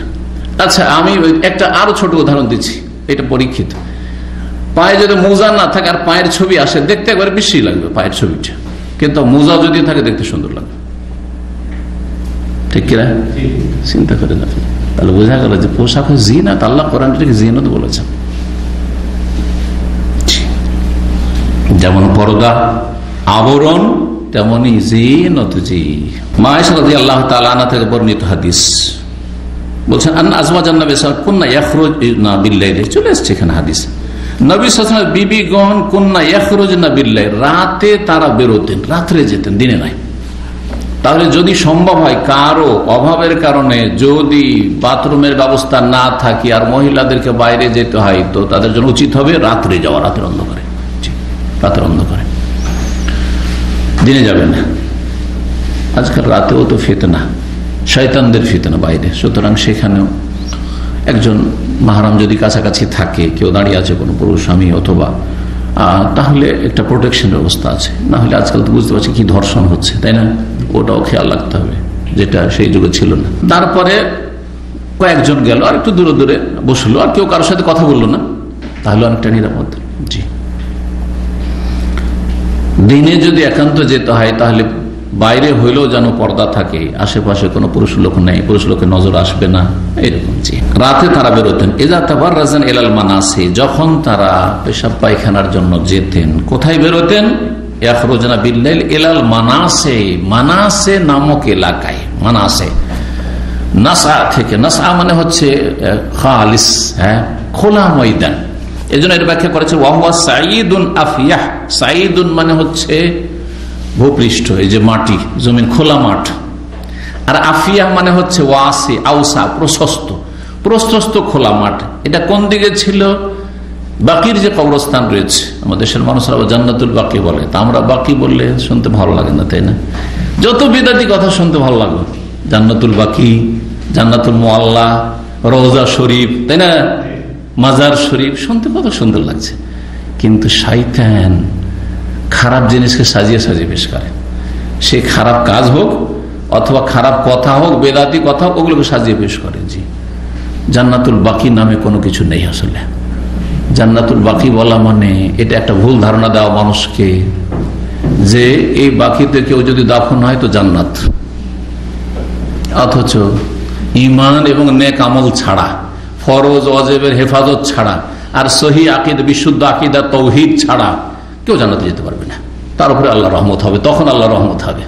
তাওহীদে নাই, শিরক আছে। আর মদিনায় বাস করে, মদিনায় শিয়া বাস করে, না খাওয়েলা একটা মহল্লা আছে, আওয়ালি। তো কি মনে করছেন যে এইসব গুমরা, যারা নবী সাল্লাল্লাহু আলাইহি ওয়াসাল্লাম বিবিগণের শত্রু, যারা সাহাবায়ে কেরামদের শত্রু, যারা দ্বীন ইসলাম কোরআন সুন্নাহর শত্রু, যারা রাসূলুল্লাহ সাল্লাল্লাহু আলাইহি ওয়াসাল্লাম হাদিসে, বুখারী, মুসলিম, আবু দাউদ, নাসাঈ, তিরমিজি, ইবনে মাজাহ কিছু বিশ্বাসী নয়, বরং তাদের অনেকেই অনেক ফিরকা, যারা কোরআনে কারিমে সন্দিহান, যারা খোলাফায়ে রাশিদিনকে আবু বকর, ওমর, ওসমান, আলী, এই তিনজন, আবু বকর, ওমর, ওসমান, তাদেরকে মুসলিম মনে করেন। আউযুবিল্লাহ। এত সহজ জান্নাত? হ্যাঁ, তাদের ইসলামের খোঁজ খবর নিতে হবে যে ইসলাম আছে কিনা। জি হ্যাঁ, কারণ কোরআন যদি অস্বীকার করে থাকে, কোরআনে আল্লাহ বলছে আমি রাজি, হারেরা বলছে রাজি না, কোরআন অস্বীকার, কোরআন অস্বীকার। এত সহজ নয় যে বেদাতি আকীদা নেই, মদিনায় কবর নেওয়ার জন্য ভারত বাংলাদেশ থেকে অনেকে আসে, পয়সাওয়ালারা অনেক বড় বড় আলেমরা এসছে, বেদাতি আলেমরা এসছে, মদিনায় কবর, মদিনা শরীফে কবর ও জান্নাতুল বাকিতে বসে আছে, বছরকে বছর থাকছে। সুফি আকিদা নিয়ে, শিরকি আকিদা নিয়ে, বেদাতি আকিদা, হুলুল আর ওয়াহদাতুল ওজুদের আকিদা নিয়ে, আর এখানে মক্কা মদিনা মারা গেছে। জান্নাত এত সহজ? তো সহজ নয়। তো এই খোলা মাঠে যেতেন, এই বাকির দিকে খোলা জায়গা ছিল। ফাকানা ওমর রাদিয়াল্লাহু তাআলা ইয়াকুলু নবী সাল্লাল্লাহু আলাইহি ওয়াসাল্লাম বলতেন, উহজুব নিসাকা, নবী সাল্লাল্লাহু আলাইহি ওয়াসাল্লামের কাছে আসতেন পর্দা নাযিল হওয়ার আগে। ওমর রাদিয়াল্লাহু বলতেন, ইয়া রাসূলুল্লাহ, পর্দা করা উচিত, আমাকে ভালো লাগছে না যে আপনার বিবিদেরকে বরফাজের দেখবে, কারণ পর্দার হেজাবের বিধান নাযিল 6 হিজরিতে, দেরি হয়ে নাযিল হয়েছে। মদিনা আসার পরে 5 বছর পর নাযিল হয়েছে। মক্কাতে পর্দার হুকুম যতদিন নাযিল হয়নি ততদিন পর্যন্ত চেহারা ঢাকতো না মহিলারা, কারণ আল্লাহ হুকুম করেনি চেহারা ঢাকার, হাত ঢাকার, হাত চেহারা এগুলো খোলা থাকতো। কিন্তু যেমনই হিজাবের আয়াত নাযিল হলো, ইউদনিনা আলাইহিন্না মিন জালাবিবিহিন্না,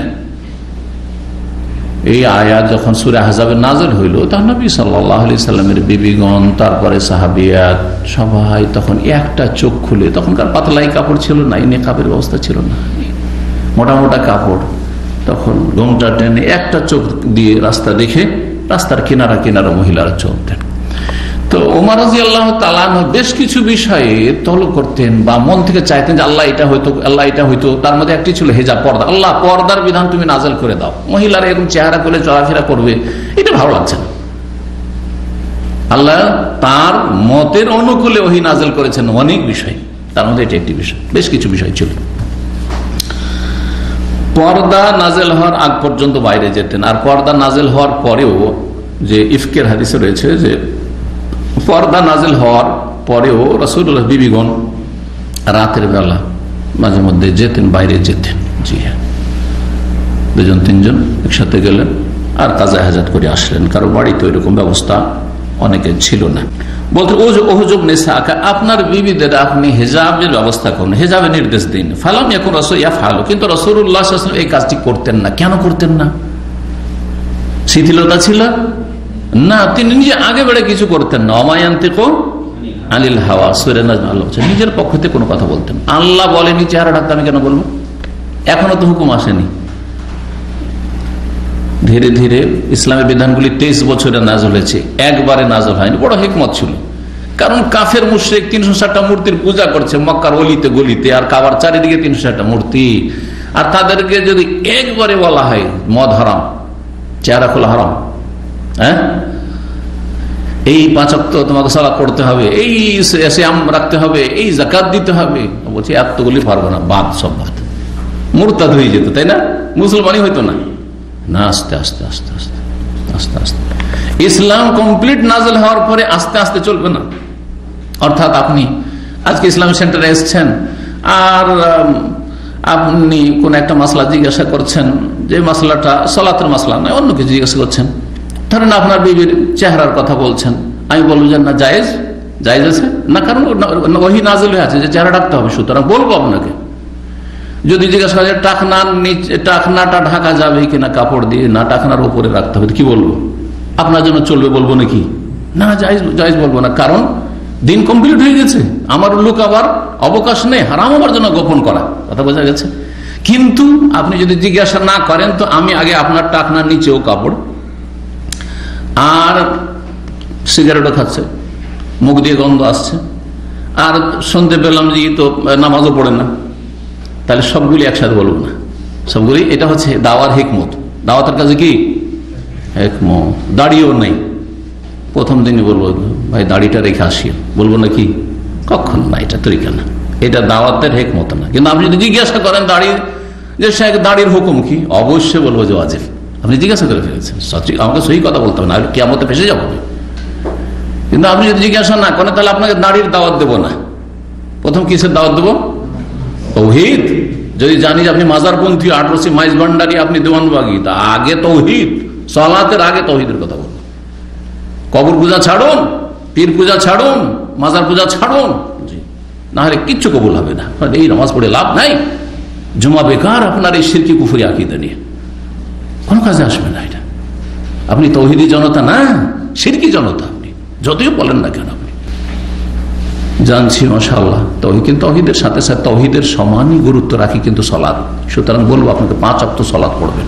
আরে বেশি না পারবেন দিনে রাতে 70 রাকাত পড়ে নেবেন, ফরজটা পড়ে 5 ওয়াক্ত, ফজর ছাড়বেন না।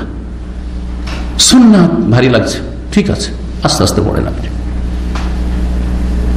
আপনি 70 রাকাত পড়ে দেন, আপনি মুসলিম। বুঝা গেছে না? এটাকে বলা হয় তাদাররুজ ফি দাওয়া। দাওয়াতের ক্ষেত্রে ধাপে ধাপে বাড়তে হবে, স্টেপ বাই স্টেপ। জি, আপনি বেহায়া পরিবারের মেয়ে বিয়ে করে নিয়ে এসছেন, আর নিয়ে আসার পরে একবারের লাগাম টেনে ধরেছেন, কি করবে মহিলা? পালিয়ে গিয়ে কোন খারাপ ছেলের সাথে পালিয়ে যাবে। কোন হুজুরের পাল্লাতে পড়েছিলি?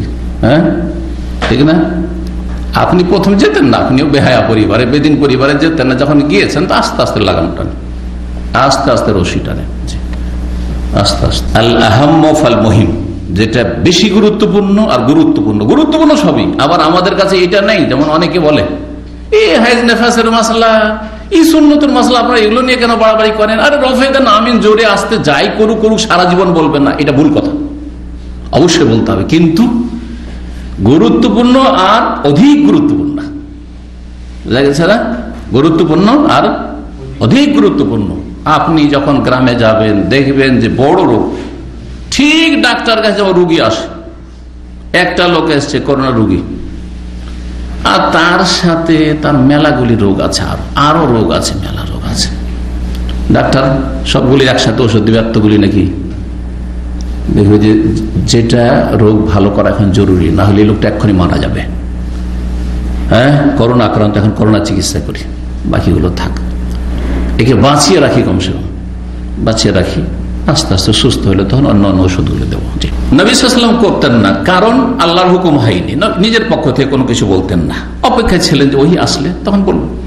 ফাখারাজাত সাউদাতু বিনতু জামা যাওজুন নবী সাল্লাল্লাহু আলাইহি ওয়াসাল্লাম লাইলাতাম মিনাল লায়ালি ইশাআন, একদিন এশার সময় নবী সাল্লাল্লাহু আলাইহি ওয়াসাল্লামের সহধর্মিণী সাউদা বিনতে জামা, সাউদা রাদিয়াল্লাহু তাআলা আনহা, তিনি বেরিয়েছেন। নবী সাল্লাল্লাহু আলাইহি ওয়াসাল্লামের প্রথম বিবি কে? খাদিজা। 2 নম্বরে কে বলতে পারেন? দেখি একটু কতটা নবীর জীবনী, সিরাতুন নবী। 2 নম্বরে কাকে বিয়ে করেছেন? সাউদা রাদিয়াল্লাহু তাআলা। আইডিয়া তো বললেন না? হ্যাঁ, সাউদা রাদিয়াল্লাহু তাআলা। 3 নম্বরে আয়েশা রাদিয়াল্লাহু তাআলা। আয়েশা রাদিয়াল্লাহু, ছোট ছিলেন তিনি।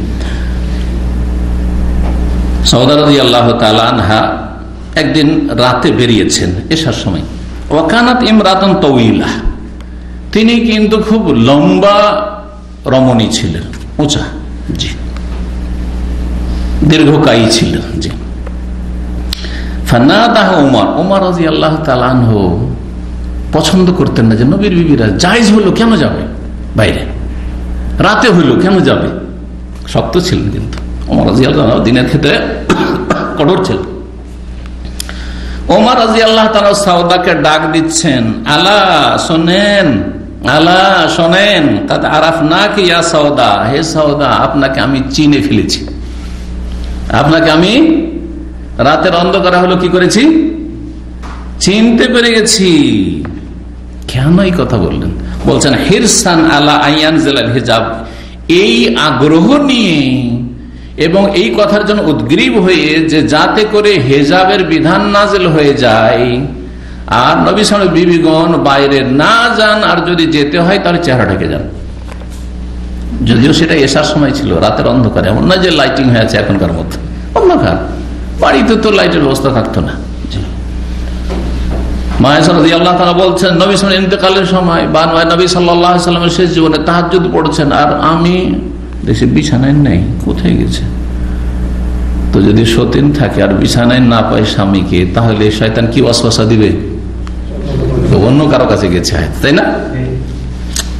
এই পালপিটেশন শুরু হয়ে গেছে। তারপর আমি খুঁজে দেখি কোথাও অন্ধকারে আছে নাকি। দেখছি যে নবী সাল্লাল্লাহু আলাইহি ওয়াসাল্লাম সিজদায় লুটিয়ে পড়ে আছেন, ওয়া রিজলাহু মানসুবাতান, আর 2 পা এইভাবে দাঁড়িয়ে আছে সিজদায় যেমন থাকে। নবী সাল্লাল্লাহু আলাইহি ওয়াসাল্লাম দোয়া করছেন সিজদায় পড়ে, সুবহানাল্লাহ। তো এইরকম খুঁজতে কেন হলো? এরকম করে খুঁজছেন আধারে, হাত লাচ্ছেন যে কোথায় আছে, কেন বলছেন তিনি ওয়াল বুয়ুত ইয়াউমাইযিন লাইসা ফিহা মাসাবিহ, ওই জামানায় আমাদের বাড়িতে কোনো প্রদীপের ব্যবস্থা থাকতো না, আলোর ব্যবস্থা থাকতো না। মাঝে মধ্যে একটু চর্বি জ্বালিয়ে আলো করে নিলাম, খাওয়া দাওয়া করে নিলাম, কাজ কাম সেরে নিলাম, অন্ধকার, তারপরে অন্ধকার। আবার হেজাবের আশায় ওমর রাদিয়াল্লাহু তাআলা আনহু এই কথা বলেছে, ফাআনজালাল্লাহুল হিজাব, অতঃপর আল্লাহ হেজাবের বিধান নাযিল করলেন, হেজাবের বিধান নাযিল করলেন। এই হাদিস থেকে বেশ কিছু বিষয় জানা যায়। তার মধ্যে একটি হচ্ছে যে মহিলারা প্রয়োজনে পেশাব পায়খানার জন্য বাইরে বেরোতে পারবে, কিন্তু উত্তম হচ্ছে রাতে, উত্তম হচ্ছে রাতে। দিনেও প্রয়োজন হলে জায়েজ, কিন্তু যেন পুরুষদের দৃষ্টিগোচর না হয়, চোখে না পড়ে পেশাব পায়খানার অবস্থা। আর কি জানতে পারলেন দেখি, এর নাম হচ্ছে ইস্তেমবাত। একটা হাদিস থেকে অনেক মাসাইল বেরোতে পারে। এই হাদিস থেকে কি জানা গেল না যে বেগানা মহিলার সাথে কথা বলা জায়েজ? জানা গেল না? ওমর রাদিয়াল্লাহু তাআলা আনহু মাহরাম নন নবী সাল্লাল্লাহু আলাইহি বিবির জন্য, যদিও নবীর বিবিগণ সবাই উম্মতের মা, আমাদের মা তারও মা, ওয়াজওয়াজু উম্মাহাতুম, কিন্তু এই মা কোন দিক থেকে? বিবাহ করা হারাম, যেমন মাকে হারাম তেমন নবীর বিবিগণকে বিবাহ করা উম্মতের জন্য হারাম। এই দিক থেকে, সম্মানের দিক থেকে, শ্রদ্ধার দিক থেকে, ইহতেরাম তাজিমের দিক থেকে। কিন্তু বাকি শরীয়তের মাসাইলের দিক থেকে মা নয়। যেমন মাকে নিয়ে আপনি সফর করতে পারবেন, মায়ের সাথে আপনি একটা হোটেলে গিয়ে এক রুমে থাকতে পারবেন, পারবেন না? পারবেন না? মায়ের সাথে নির্জনে গল্প করতে পারবেন। নবীর বিবিগণের সাথে সাহাবায়ে কেরামদের এসব জায়েজ ছিল না? জায়েজ ছিল না। তাহলে নবী সাল্লাল্লাহু আলাইহি ওয়াসাল্লামের বিবিগণকে যে মা বলা হয়েছে সেটা বিশেষ বিশেষ বিষয়, যেদিকে ইঙ্গিত করলাম। তো তাহলে বেগানা পুরুষ কথা বলেছেন কার সাথে? নবী সাল্লাল্লাহু আলাইহি ওয়াসাল্লাম বিবিগণের সাথে। সুতরাং প্রয়োজনে কেউ যদি কারো স্ত্রীর সাথে কথা বলে আর সেখানে ফিতনার আশঙ্কা না থাকে, আর সেটাও যদি আপনার দ্বীনি কথা হয়, তো জায়েজ না জায়েজ নয়? ধরেন একজনের শাইখকে, কোন আলেমকে মাসলা জিজ্ঞেস করছে কোন মহিলা, জায়েজ না জায়েজ নয়? সরাসরি এসে জিজ্ঞাসা করে জায়েজ নয়, এখানে এসে কেউ যদি জিজ্ঞাসা করে জায়েজ। টেলিফোনে জিজ্ঞাসা করে জায়েজ নয়? জায়েজ। আওয়াজ শোনা জায়েজ, জি। কিন্তু সামনে এসে কথা বললে বা জিজ্ঞাসা করলে জিজ্ঞাসা করুক, কিন্তু চেহারা ঢেকে কথা বলতে পারে। কথা বোঝা গেছে? চেহারা হচ্ছে হিজাব, ঢাকার বস্তু, সুতরাং শরীর ঢাকা থাকবে। আর কথা হিজাব নাই, যে কথা যেন মহিলার না শুনতে পায় কোনো পুরুষ, এমন কথা নাই। তবে এমন কথা শোনানো যাবে না পুরুষদেরকে যেই কথাতে আকর্ষণ রয়েছে। সঙ্গীত শোনাচ্ছে আজকাল ইউটিউবে, কিছু শিল্পী গোষ্ঠী আছে, সাবালিকা মেয়েদেরকে দিয়ে কি করছে, কি বলছে ওগুলোকে, এদের জাগরণী, অথবা তাদের ভাষায় আপনার কি বলছে, ইসলামী গান, ইসলামী গজল, ইসলামী সঙ্গীত। হারাম, এগুলো হারাম। কারণ এগুলোতে কি আছে? আকর্ষণ আছে। আর একটা যুবতী যদি 16 বছর 18 বছরের মেয়ে হয়ে যায়, সাবালিকা মেয়ে, সব এগুলো, এইসব মেয়েদের যদি কেউ যদি গজল শোনায়, সঙ্গীত শোনা শুরু করে, তাহলে আমাদের বক্তব্য শুনবে? এলেম শিখবে? কার কোনো আলেমের লেকচার শুনবে না তো। কারণ আমাদের ভাষাতে তো আর ওই আকর্ষণ নেই, ফেতনা নেই। এখানে তো শয়তান আসে না, শয়তান আরো তাড়াইবে, এই এতক্ষণ ধরে কেমন করে শুনবে 1 ঘন্টার লেকচার। আর মহিলা যদি ঘন্টার পর ঘন্টা যদি গান গায়, গীত গায়, তো শুনতে মজা লাগবে। কারণ শয়তান ওখানে কাছে আছে, শয়তান বলছে শোন, চল জাহান্নামে আমার সাথে। এই জন্যই কোরআন তিলাওয়াত, মহিলার কোরআন তিলাওয়াত, মহিলার কাছ থেকে শিখার ব্যবস্থা থাকলে পুরুষ কখনো কোরআন তেলাওয়াত শুনে। এই পুরুষ ওস্তাদের কাছে আমি কোরআন শিখছি, তাজবিদ শিখছি, আর কোরআন মশক করছি, না জায়েজ নয়। কারণ কোরআনের তেলাওয়াত সুর করতে পারে, যায়্যিনুল কোরআন বিআসওয়াতিকুম, যখন সুর করে পড়বে তাতে একটা আকর্ষণ আসবে, আর মহিলাদের আওয়াজে একটা আকর্ষণ আছে। সুতরাং মহিলাদের তেলাওয়াত পুরুষ শুনবে, জায়েজ নয়, জায়েজ নয়। কিন্তু মাসলা মাসায় জিজ্ঞাসা প্রয়োজন। কেনাকাটা, মুদিখানা দোকানে যাচ্ছে আর মহিলা কিনে আসে, কাপড়ের দোকানে, হয়তো স্বামী ব্যস্ত, স্বামী থাকলে, আর যদি এমনিও যায় স্বামীকে সাথে নিয়ে গেলে সবচেয়ে ভালো, কিন্তু মহিলা প্রয়োজনে যাচ্ছে, কোনো কিছু কিনে নিয়ে আসছে, জায়েজ নয়? জায়েজ। কারণ আমল থেকে আমল চলে আসছে, জায়েজ। কিন্তু ফিতনা যেন না থাকে, ফিতনার আশঙ্কা নেই। যেখানে ফিতনার আশঙ্কা থাকলে মাহরামের সাথে নির্জনতা জায়েজ নয়, এটা মনে রাখেন। অর্থাৎ এই মশলা অনেকে জানে না, কিন্তু আপন মায়ের পেটের ভাই, কিন্তু চরিত্র খারাপ, লুচ্চা, চরিত্রহীন, তাহলে তার বোনেরা ওই ভাইয়ের সাথে সফর করবে না, ভাইয়ের সাথে নির্জনে গল্প করবে না, ভাইয়ের সামনে শরীর পুরো ঢেকে থাকবে, কারণ এর চরিত্র খারাপ, এর নজর খারাপ। যদি কেউ টের পায় যে কোন মাহরামেরও নজর খারাপ হয়ে যাচ্ছে, আমার আপন মামা নজর খারাপ, জি নজর খারাপ, দূরে থাকেন, দূরে থাকেন, ফিতনা। জি, এই হাদিস থেকে জানা গেল যে মাকেও নসিহতমূলক কথা বলতে গিয়ে একটু শক্ত করে বলা যাবে। এমন শক্ত নয় যে একবারে বেয়াদবি হয়ে যায়, বড় কষ্ট দিলেন কিন্তু একটু শক্ত করে বললেন, মা আপনার নামাজ পড়ে না, বলবেন না মা কি করছেন আপনি, নামাজ পড়েন, কয়দিন বাঁচবেন আপনি, নামাজ পড়েন, না হলে আমাকে পাবেন না আপনি। জি, আপনি এই শিরক করবেন না, অনেকের মা আছে মাজারে যায় না, এই পীরের মুরিদ হওয়া যাবে না, মোটেই না, শক্ত ভাষায় বলতে পারবেন। কোথা থেকে জানলাম? এই হাদিস থেকে।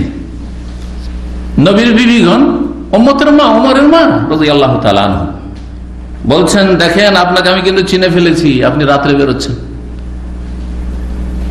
অর্থাৎ উদ্দেশ্য হচ্ছে যাতে বের না হন, যদিও জায়েজ কিন্তু অনুত্তম, জায়েজ কিন্তু অনুত্তম। বাড়ির ভিতরে যদি পেশাব পায়খানা পূরণ করে, কাজা হাজাত করে, এটা উত্তম, মহিলা হোক আর পুরুষ হোক, বাইরে যাওয়ার চাইতে। আল্লাহ হেজাবের বিধান নাযিল করে দিলেন। তারপর থেকে নবী সাল্লাল্লাহু আলাইহি ওয়াসাল্লামের বিবিগণ সবাই চেহারা ঢেকে চলাফেরা শুরু করলেন, তার সাহাবিয়াতরা চেহারা ঢেকে চলাফেরা করলেন। আর এই সিলসিলা আলহামদুলিল্লাহ চলে আসছে। আর সৌদি আরবে আছে, দিনদার পরিবারগুলিতে আছে, কেউ ইবাদত হিসাবে পালন করছে, আর অধিকাংশই সেটা প্রথাগত পালন করছে। যারা ইবাদত হিসাবে চেহারা ঢাকছে, পর্দা করছে, তাদেরটা কিয়ামত পর্যন্ত টিকে থাকবে, কোন শক্তি সেটা কেড়ে নিতে পারবে না।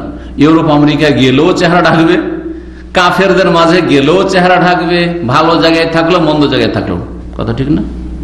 কিন্তু যারা প্রথাগত করছে, দেশাচার, আরে সৌদি আরবে সবাই ঢাকছে, বাংলাদেশ থেকে অনেকে ভিজিটে নিয়ে আসছেন, আপনার স্ত্রী এখানে এসে ঢাকা শুরু করেন, সবাই ঢাকছে, একাই তো লজ্জা লাগে চেহারা খুলতে।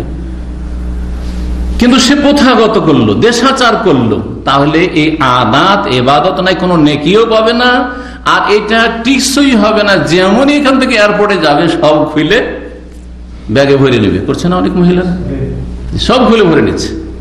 আমি যখন ইউরোপ গেলাম, লন্ডন গেলাম, অনেক মহিলার আমাদের সাথে জেদ্দা থেকে চাপলো, আর বিভিন্ন দেশের, তার মধ্যে আরব দেশেরও, বিভিন্ন আরব আশেপাশের বিভিন্ন দেশের, এক কথা এখান থেকে তো ফ্লাইট বিভিন্ন জায়গা থেকে আসে, আর তারপরে এখান থেকে ট্রানজিটে যায় পাকিস্তান থেকে। কিছু মহিলা দেখলাম, বেশিরভাগই তো সব চেহারা খোলা দেখলাম, যাচ্ছে মুসলিম অথচ মহিলা, কিন্তু কিছু আছে চেহারা ঢেকে। এইখান থেকে চেহারা ঢেকে উঠলো, যেমনই ফ্লাইট উড়ে গেছে, আর তারপরে সব চেহারা খুলে দিয়েছে। ওখানে গিয়ে যখন ওই লাইনে লেগেছি, ইমিগ্রেশনের জন্য, সেখানে চেহারা ঢাকা মহিলা খুঁজেই পাচ্ছি না, শুধু আমার ওয়াইফ চড়ার পর মহিলা খুঁজে পাচ্ছে। একটা মহিলা আলহামদুলিল্লাহ পেলাম, আর একজন মহিলা যে চেহারা ঢেকে এখান থেকে জিদ্দা থেকে চেহারা ঢেকে গেছে, ওখানেও চেহারা ঢাকা, মাশাআল্লাহ। কথা হচ্ছে যে হেজাব একটা হচ্ছে ইবাদত, আর একটা হচ্ছে আদত, প্রথা, দেশাচার, অভ্যাস। অভ্যাস বদলানো যায়, কিন্তু ইবাদত বদলানো যায় না। আমার ইবাদত টিকে থাকে। সুতরাং আপনি যা কিছু করবেন ইবাদত হিসাবে করবেন, নেকিও পাবেন, এবং সেটা স্থায়ী হবে। সেটা আল্লাহর জন্য করছেন আপনি, দিনের জন্য করছেন আপনি, জান্নাতে যাওয়ার জন্য করছেন, জাহান্নাম থেকে বাঁচার জন্য করছেন। সেটা গরমেও করবেন আর শীতেও করবেন। কারণ যতই গরম হোক না কেন, সৌদি আরবের গরম অথবা গরম দেশের গরম, এসি নেই বাংলাদেশে কত গরম, তারপর কুল নারু জাহান্নামা আসাদ্দু হাররান, এর চাইতে অনেক গরম, অনেক তাপ থাকবে জাহান্নামে। সেই জাহান্নাম থেকে বাঁচার জন্য চেহারা ঢাকা মহিলাদের। ইবাদতের যেন হিজাব হয়, ইবাদতের কাজকর্ম হয়, দুনিয়ার স্বার্থে যেন না হয়, আল্লাহ যেন হেফাজত করে। মা আয়েশা রাদিয়াল্লাহু তাআলা আনহা বর্ণিত 147 নম্বর হাদিস, নবী সাল্লাল্লাহু আলাইহি সাল্লাম থেকে তিনি বর্ণনা করেন, বলেন কাল নবী সাল্লাল্লাহু আলাইহি বলেন, কাদ ওযানা লাকুন্না, হে আমার বিবিরা বা হে আমার সাহাবী মহিলারা, তোমাদেরকে অনুমতি দেওয়া হয়েছে আল্লাহর পক্ষ থেকে, আনতাখরুজনা ফি হাজাতিকুন্না, যে তোমরা তোমাদের প্রাকৃতিক প্রয়োজন পুরা করার জন্য, পেশাব পায়খানার জন্য বাড়ির বাইরে বের হবে। কি করা হয়েছে? অনুমতি দেওয়া হয়েছে। কার পক্ষ থেকে? তাহলে নবী সাল্লাল্লাহু আলাইহি ওয়াসাল্লাম যদি বলেন শরীয়তের বিষয় যে আপনাদেরকে অনুমতি দেওয়া হয়েছে, তোমাদেরকে অনুমতি দেওয়া হয়েছে, কার পক্ষ থেকে? আল্লাহর পক্ষ থেকে। নবীকে অনুমতি দেনেওয়ালা কে? আল্লাহ। তাহলে আল্লাহ অনুমতি দিয়েছেন যে তোমরা পেশাব পায়খানা করার জন্য বাড়িতে ব্যবস্থা না থাকলে বাইরে যেতে পারবে।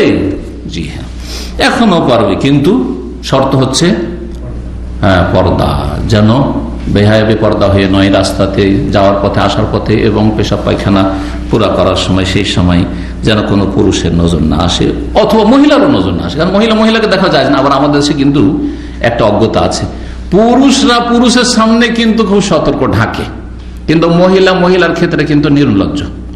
মহিলাদের সামনে শরীর খুলে দেওয়াটাকে খুব হালকা মনে করে। না, এটা নয়, একই রকম।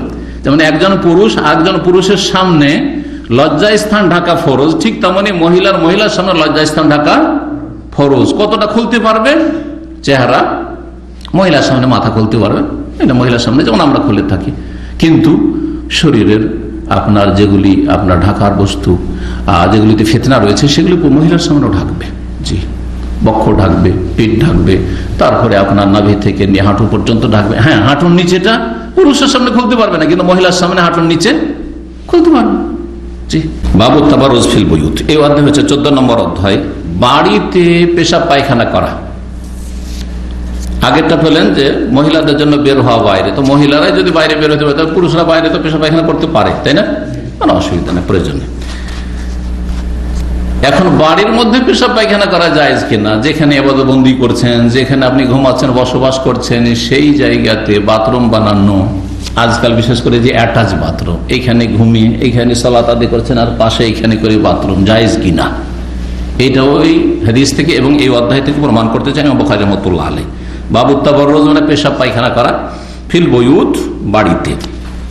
ওয়াসিব বিন হিব্বান রাহমাতুল্লাহ আলাইহি বর্ণনা করছেন, হাদিসটি এর আগে হয়ে গেছে সেজন্য শেষ করিনি। আব্দুল্লাহ বিন উমর রাদিয়াল্লাহু তাআলা থেকে বর্ণনা করছেন, কালা বলছেন, ইরতাকাইতু ফাওকা যাহরি বাইতি হাফসা, আমি উঠলাম বা চড়লাম হাফসা রাদিয়াল্লাহু তাআলা আনহার বাড়ির ছাদে। হাফসা কে? ওমর রাদিয়াল্লাহু তাআলা আনহার মেয়ে, নবী সাল্লাল্লাহু আলাইহি ওয়াসাল্লামের সহধর্মিণী এবং আব্দুল্লাহ বিন উমরের বোন। এই হাদিসে পাওয়া গেল যে এই ছাদটা ছিল কার বাড়িটা? হাফসা রাদিয়াল্লাহু তাআলা। আগের হাদিসে কি আছে? হ্যাঁ, আল্লাহ জাহরে বাইতিল্লাহ, আমাদের বাড়ির ছাদে। তো হাদিস তো পরস্পর বিরোধী হয়ে গেল, তাই না?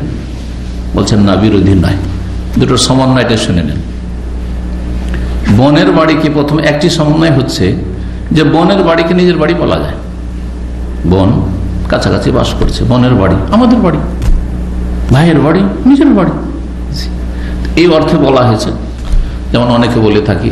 আর একটি এর চেয়ে বেশি সুন্দর সমন্বয়, সেটা হচ্ছে যে হাফসা রাদিয়াল্লাহু তাআলা আনহার ইন্তেকালের পরে তার যে বাড়িটা, কক্ষটা ছিল, সেই বাড়ির ওয়ারিস হয়েছিল, উত্তরাধিকারী হয়েছিলেন তার ভাই আব্দুল্লাহ বিন উমর রাদিয়াল্লাহু তাআলা আনহুমা। তিনি দীর্ঘদিন হায়াত পেয়েছিলেন, লম্বা হায়াত পেয়েছিলেন। তো হাফসা রাদিয়াল্লাহু তাআলা ইন্তেকালের পরে যখন ওয়ারিস হলেন, তাহলে বাড়িটা কার হয়ে গেল? আব্দুল্লাহ বিন উমরের। তো যখন কখনো হাদিস বর্ণনা করছেন সেই বাড়িটা ছিল কার? হাফসার বাড়ি, আমার বোনের বাড়ি ছিল। আর কখনো বলেছে সেই বাড়িটা যেহেতু আমি উত্তরাধিকারী সূত্রে পেয়েছি, সুতরাং সেই বাড়িটা আলা জাহারে বাইতুল্লাহ, আমাদের বাড়ি, আমাদের বাড়ি বা আমার বাড়ি। কি জন্য ছাদের উপর উঠেছিলেন? বিনা কাজে কেউ উঠে না, বলছেন লে বাদে হাজাতি, আমার বিশেষ কাজে, কোন কাজের জন্য। ফারায়তু রাসূলুল্লাহ সাল্লাল্লাহু আলাইহি ওয়াসাল্লাম, রাসূলুল্লাহ দেখেছিলাম, ইয়াকদি হাজাত, তার প্রাকৃতিক প্রয়োজন পুরা করছিলেন, মানে পায়খানা করছিলেন, মুস্তাকবিরাল কিবলা, মুস্তাকবিরাল কিবলা, কিবলা পিছনে করে, মুস্তাকবিলা শাম, শাম দেশকে সামনে করে। আর শাম দেশেই ফিলিস্তিনে রয়েছে বাইতুল মাকদেস, সুতরাং ওই হাদিসের সাথেও মিল আছে। এখানে শাম বলা হয়েছে, ওখানে বাইতুল মাকদেস বা বাইতুল মুকাদ্দাস বলা হয়েছে।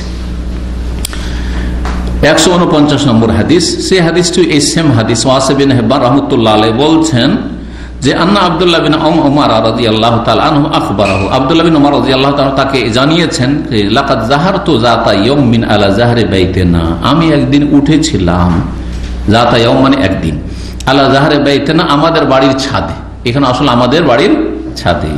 ফারাইতু রাসূলুল্লাহ, আমি রাসূলুল্লাহ সাল্লাল্লাহু আলাইহি ওয়াসাল্লামকে দেখেছিলাম, কায়েদান আলা লাবাতাইন, দুটো কাঁচা ইটের উপর বসেছিলেন পা রেখে, মুস্তাকবিলা বাইতুল মাকদেসে, বাইতুল মাকদেসকে, যেটা প্রথম কিবলা 16-17 মাসের কিন্তু কিবলা, মদিনা আসার পর রাসূলুল্লাহ সাল্লাল্লাহু আলাইহি ওয়াসাল্লাম আগের কিবলা ছিল রোহিতকৃত।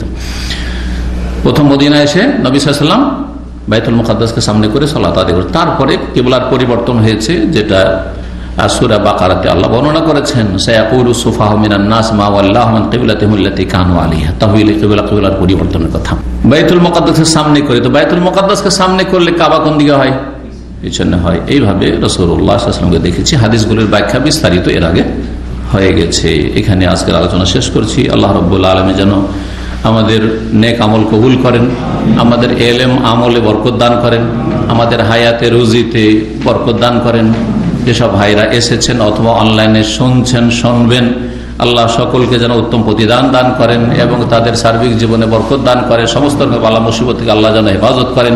সারা বিশ্বের সমস্ত মুসলিম ভাই বোনদের আল্লাহ যেন হেফাজত করেন। সমস্ত ফিতনা থেকে বালা মুসিবত থেকে আল্লাহ যেন বাঁচিয়ে রাখেন। সুবহান রাব্বিকা রাব্বিল ইজ্জাতি আম্মা ইয়াসিফুন ওয়া সালামুন আলাল মুরসালিন ওয়া আলহামদুলিল্লাহি রাব্বিল আলামিন।